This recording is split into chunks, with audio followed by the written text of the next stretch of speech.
morning. We're coming to you from Detroit at the United States Social Forum 2010. This is Thursday, June the 24th, and the Native people are reporting from this, trying to bring in as many indigenous nations as we can with as many viewpoints as we can. I know you don't have much time with us here. I think the last time I saw you, we were at an indigenous philosophy conference in Oklahoma. Yes. Introduce you. Oh, thank you, Casey. My name is Brad Garness. I'm a Samish Indian from Alaska. I am a Paha Masu, Wewise Malo, and I've been working as the executive director of the Alaska Intertribal Council for 2 years now. Well, thank you. We really appreciate you being here. We've had some interesting discussions, and occasionally we've bumped heads with with each other over these things. But that's the way we Indigenous people work. We're face to face, and we're talking a lot up here about the oil industry because the last guest that we had here was a member of the Houma Nation and what's happening down there in Gulf Coast.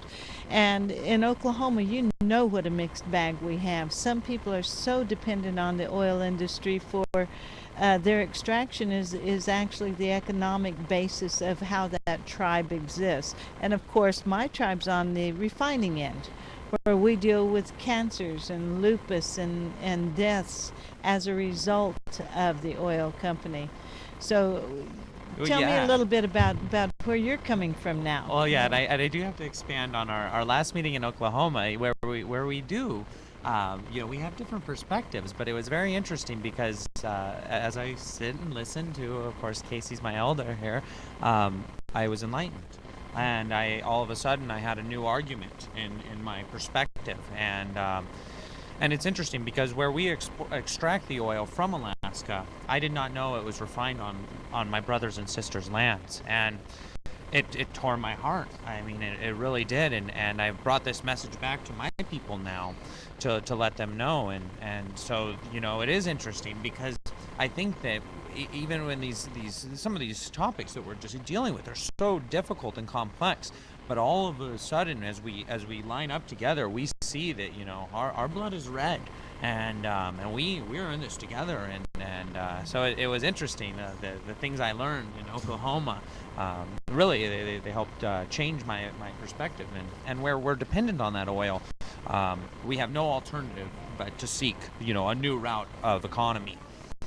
Yeah, it's an awesome thing for all of us to be able to share with one another how we live on our indigenous lands, how we protect our Mother Earth, and how we share with one another so that for our future generations' lives, we want a better world. We want a better United States that's necessary.